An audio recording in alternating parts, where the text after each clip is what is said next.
Hello friends, welcome to Chandu truck lakhs. ఇప్పుడు మనం వచ్చేసి కర్ణాటకలో అయితే ఉన్నాం. బెంగళూరు అవతల బ్రిడి, రామనగర్ బ్రిడి దగ్గరలో ఉన్నాం.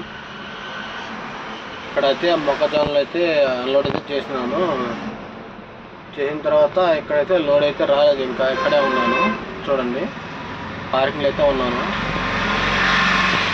బండ్లు అయితే ఎవరు లేరు, సింగల్గా అయితే వచ్చినాను.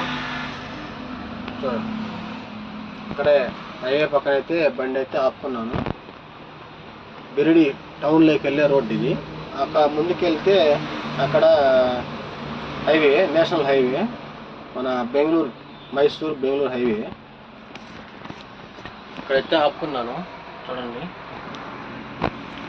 ఇప్పుడే తిన్నాను. చేసుకోవడం తిన్నమే, ఇంకా ఏం చేసే పని లేదుగా మనకి. లోడింగ్ లేదు. లోడింగ్ లేనప్పుడు మనం ఏం చేయలేం కదా. డ్రైవర్లు సింగిల్గా ఉన్నా డబల్గా ఉన్నా టైంకి అయితే మనం తినాలి, తప్పదు. ఇలా ఉంటుందన్నమాట డ్రైవర్ జీవితం. మనం ఎంత కష్టపడినా కూడా 10 రూపాయలు కూడా మిగలదు. ఇలాగా బండి ఆగిందంటే ఒక సింగిల్గా ఉన్నా డబల్గా ఉన్నా కూడా మనకైతే రూపాయి కూడా మిగలదు. రూపాయి కూడా మనకి రాదు అనమాట. సింగిల్గా ఉన్నా డబల్గా ఉన్నా కూడా మనకి బండి తిరుగుతుంటేనే 10 రూపాయలు అయితే మిగులుతుంది డ్రైవర్కి.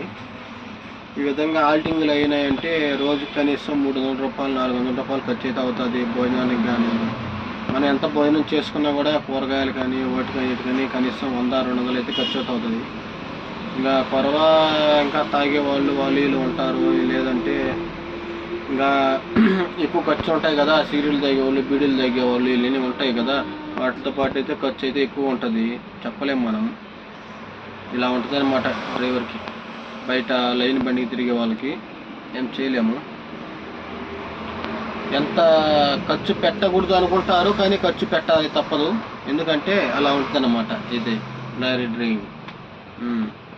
వద్దనుకున్నా కూడా ఖర్చు అయితే పెట్టాలి. ఎందుకంటే ఆ టైంకి మనకి భోజనం ఉండదు, ఏముండదు. భోజనం తినాలంటే కనీసం 100 రూపాయలు ఖర్చు అవుతుంది. భోజన పూటకి 80-90 రూపాయలు అవుతుంది భోజనానికి, చెప్పలేం. బయట తినాలంటే చేసుకున్నామా, ఒక 2 గ్లాసులే చేసుకున్నామంటే 3 పూటలకు తింటాము. 3 పూటలు తిన్నా కూడా కూర మన కాయకూరలకే అవుతుంది 100 రూపాయల దాకా.